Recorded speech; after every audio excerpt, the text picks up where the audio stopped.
Hello and welcome back to HEMAFightBreakdowns. Today I'm going to be doing something a little different, mostly because I've run out of tournament footage once again, but I wanted to go over the Tier B gold medal match at Surfo.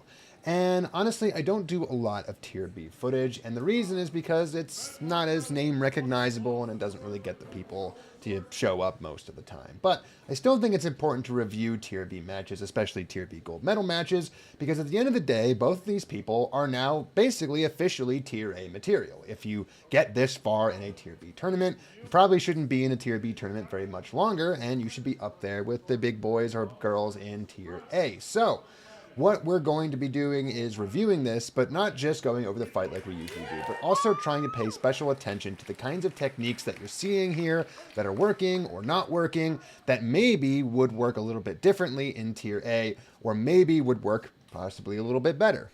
So for our first exchange, we have the rather interesting interaction. Fencer on the right throws a kind of left Oberhau. Fencer on the right throws a kind of right Unterhau. And they meet in the middle just as you would expect, but what is maybe unexpected is the specific kind of bind that we got here.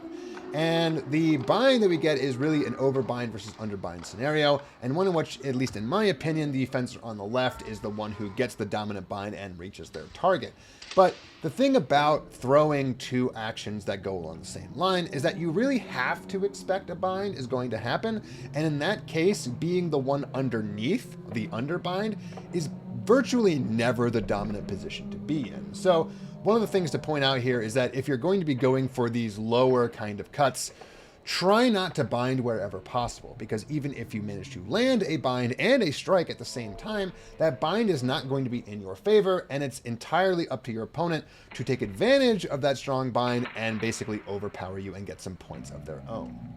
So for our second exchange, we have another interesting little interaction, and it's something that you really only see in certain levels of fencing, and that is strange guard positions that people don't actually stay in. So if you look at Fencer on the right here, one thing you'll notice is that they love to couch their sword on their left shoulder, despite the fact that they're right-handed. Now, under certain circumstances, this is going to be a really smart thing to do. And the reason it can be smart is for the exact same reason that it's maybe not so smart. And the reason is that it ends up opening up your right forearm. Now, when you're right-handed and you put your sword on your left shoulder, you basically drape your right arm, your dominant lead arm, straight across your torso. And what this basically does is it leaves a massive opening for your opponent to go for. Now, in certain situations, leaving an opening like this is a provocation. It's an idea where you leave something out there because you want your opponent to go for it, because now you know exactly what they're going to try to do. Unfortunately, there are issues with any kind of trap, and that is they can be just as much of a trap for you as they are for someone else. So he drapes his sword over his left shoulder, his opponent goes for his right arm, and makes it in time, because the parry riposte style combination that Fencer on the right was trying to get set up was not fast enough to deal with the fact that throwing a very basic probing strike towards that hand that is now open is simply too fast to really react to. So he gets hit on the hand, he throws a little bit of a flat Shiohao straight down the pipe in order to try to get a thrust as a counterattack, which really tells you what his plan was the entire time, but again, doesn't quite make it to the target. And this is really what I was talking about in the beginning about really some of the differences between Tier A and Tier B fencing. There is still these same mindsets that happen where people are trying to set things up. They're trying to go through their good flow charts. The only real difference between Tier B and Tier A fencing is that there's a clear difference in the amount of refinement these flow charts have gone through. This fencer here on the right has an idea of how this play is supposed to go, but due to the fact that maybe they haven't practiced it quite as much as they need to, they didn't necessarily realize that this opening that they created for their opponent to go for was too easy to hit. Now, for our next exchange, we have a one-handed thrust, and I'm leaving this in because normally I would cut it out, but also because this starts, at least in this fight, the train of one-handed attacks that we're going to see a lot more throughout this fight. And this is, again, another situation where we bring up the fact that in Tier B fencing, you see a lot more one-handed strikes, especially in longsword. Why?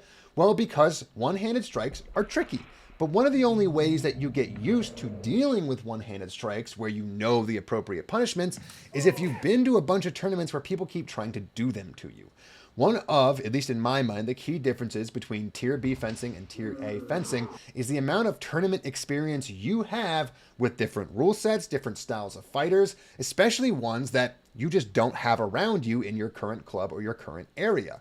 As a result, when you go into a tournament sometimes, someone's going to fight in a way that's completely different than how you're used to. And if you don't have those extremely refined tools in your tool belt, you aren't going to know what you need to do in order to deal with those situations. So Fencer on the right here throws a little one-handed strike, and you can see that Fencer on the left here just doesn't have an appropriate response. They lower their tips slightly, they back up a little bit, but not nearly enough. And then most importantly, they try to parry this one-handed thrust with a cron. They try to just shove their crossguard up into the air. This would have dragged that point of their opponent's sword all the way up from the bottom of their torso up past their head, meaning that even if they had started this cron parry even a half second earlier, they probably still would have been stabbed. This basically tells you that Fencer on the left doesn't necessarily have the huge amount of experience they need in dealing with these kinds of one-handed attacks, or at the very least, they were just caught off guard, which means Fencer on the right is very used to throwing them. And so now for our follow-up exchange, we have another one-handed cut, this time from Fencer on the left. And again, the key thing to realize here is that this one-handed cut comes with the lead hand on the sword, which means that they are not taking advantage of the length of their grip to add to their reach. They lunge in forward and deep to go for that leg, and basically, not to sound rude, but basically do every element of the one-handed strike wrong. Wrong in the sense that they have offered themselves no defensive option, they have fully committed to the engagement, and basically given their opponent full reign over their head, which they do hit. However, this is also where we have to talk about rule set, because at least as far as I understand, at Surfo, this is ruled a double where nobody gets any points. Now, that might seem a good thing because, of course, the person who went for the leg snipe didn't get any points, but it's also, in my mind, a bit of a bad thing because it means that there's really ostensibly no way to stop anyone who fully commits going to your leg from delaying the bout. One of the things about any rule set is that often there is a time component, and if you are up on points and you know that you can just walk in, throw a strike to the leg, and never lose points, you can theoretically delay the fight until the very end of the timer, in which case your current lead will become the final lead. But not necessarily just talking about rule set, we see another little bit of an instance here where people know that one-handed attacks can be really, really tricky, but aren't necessarily executing them in the best defensive way possible. Meaning that instead of doing, like I said, on the left hand with a little bit of extension of the grip of the sword, Fencer on the left here is just fully committing themselves to what is ostensibly always going to be a double. If you go in like this, the only way you don't get hit in the head is if your opponent commits everything to either moving backwards or parrying, preferably both. So for our next exchange, we have another one-handed attack. This time it is a thrust, and again from Fencer on the left. This time they are doing it with their left hand on the sword, which means they get the advantage of their reach. And while I don't necessarily agree that this landed super great, what you're obviously looking at here is a situation where Fencer on the left threw a one-handed thrust at the hands of their opponent, and Fencer on the right, again, showing that they don't necessarily know how to deal with this, did a parry that really could never have resulted in them being safe. The reason that their parry was so bad was they attempted to do a short edge deflection. And the thing about short edge deflections is it really requires the mid, or at least maybe even the tip of your sword, to make contact with the mid or the tip of the sword of your opponent. When someone is throwing a one-handed thrust at your hands, what you need to do first off is move your hands, and you need to do a more of a crump style parry. And the reason for this is that windshield wiper completely horizontal in front of your face motion is 100% necessary to making sure that wherever that one-handed thrust is aimed at is going to be set off to one side. You also don't have to worry about any structure in that bind because, of course, your opponent only has one, generally their wrong hand, on the sword, which means they can't resist any amount of displacement that you put on there, which means the smaller your motion, the better your money. You need to do the smallest, tiniest little glancing crump parry that you can, and then immediately reassert your sword so that you can capitalize on that opening. As a result of what Fencer on the right chose to throw as a parry, they basically shoved their hand into the tip of their opponent's sword, making what might have been a little bit of a glancing touch into a significantly more substantial, and resulting in, again, the loss of some points. Okay, now at this point in the fight, there really aren't many more one-handed things to cover, or at the very least, both fencers change gears. And you can tell because in this particular exchange, we have a completely different exchange than the kinds that we saw before. Fencer on the left goes in for a pretty classic just right Oberhow here, going for a little bit of a hand shot. Fencer on the right parries it and responds again with a thrust straight to the chest, which manages to make it all the way in.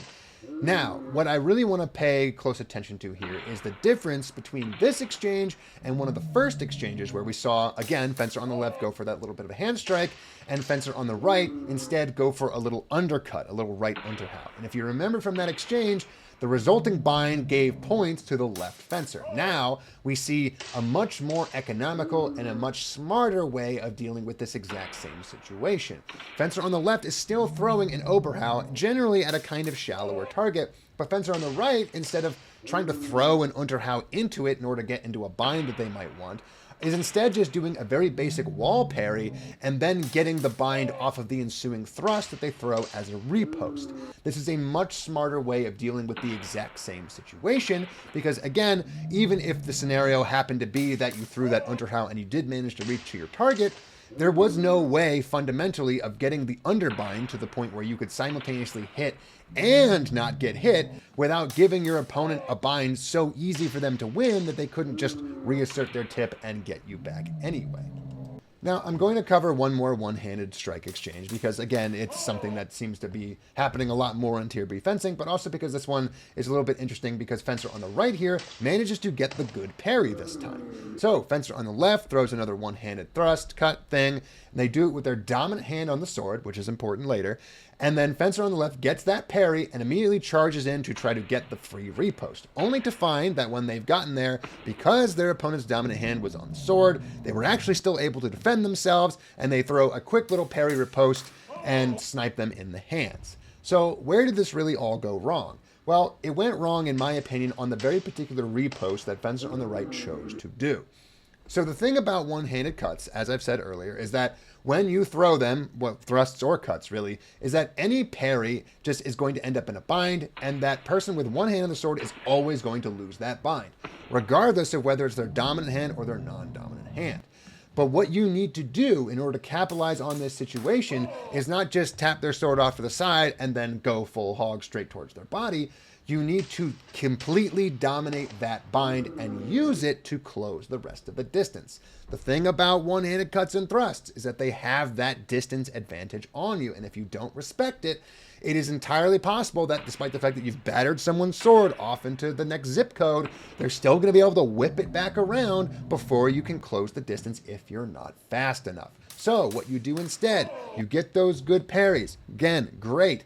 But then you maintain that bind and you hold it while you charge forward into distance to make sure that they can't win the bind. They have to move themselves off of the bind in order to throw a follow-up attack. And that opportunity of when they pull off of that bind is your window to not only close distance, but throw something towards a target that they cannot protect.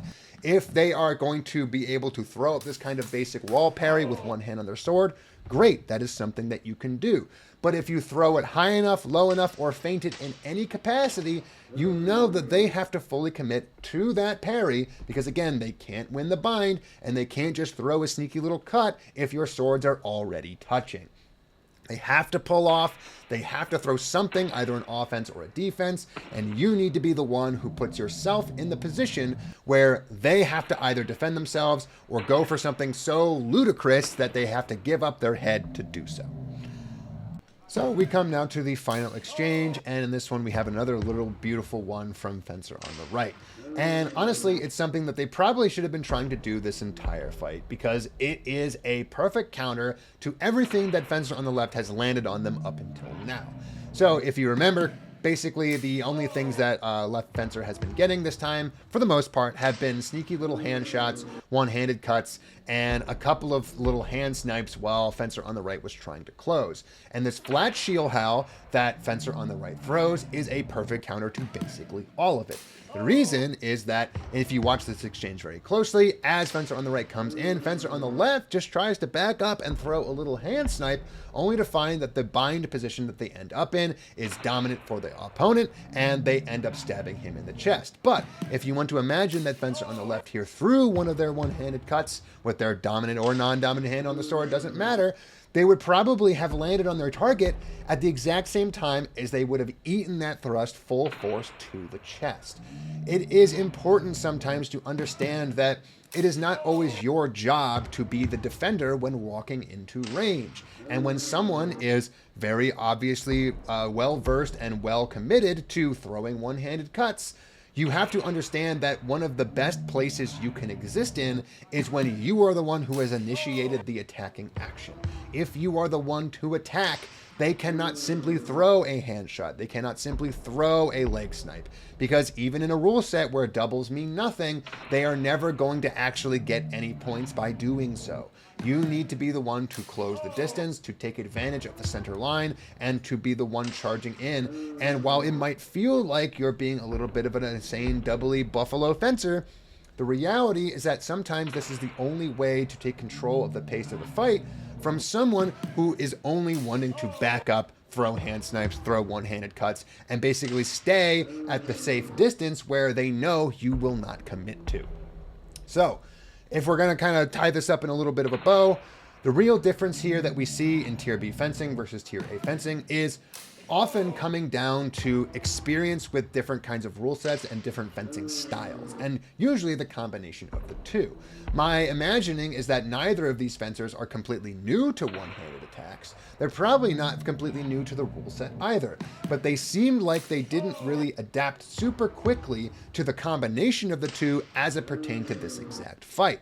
Fencer on the right was getting hit by a lot of one-handed attacks that they just didn't have the tools necessarily to defend against, and simultaneously were not making the decision to just be aggressive in order to stuff. At the exact same time, fencer on the left seemed to think that all of their tiny one-handed cuts and hand snipes were going to eventually pick apart their opponent and take them all the way to victory, only to find that the few times that the fencer on the right did capitalize on those openings, they got more than enough points in the rule set, usually from getting 2 or 3 at a time, to completely overshadow the rest of those hand snipey points. So, you have a pretty great demonstration here of not just these two fencing styles, but the fact that adapting against them in some cases and in some tournament rule sets will heavily favor one person's adaptations over another.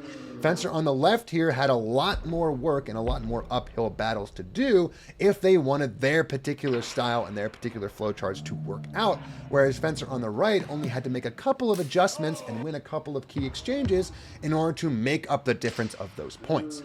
So, this is the importance, really, in my mind, of watching your tournament footage, watching the kinds of things that you do, and most importantly, practicing tournament rule sets before you go to the tournament itself. You are going to find these little outlier situations. You're going to find out some of these strategies and how you can give yourself the best chance of adapting to your opponent quicker in these situations if you've already tried it once. So, that's going to be it for today. If you'd like to see more stuff reviewed, I will have another video on Thursday.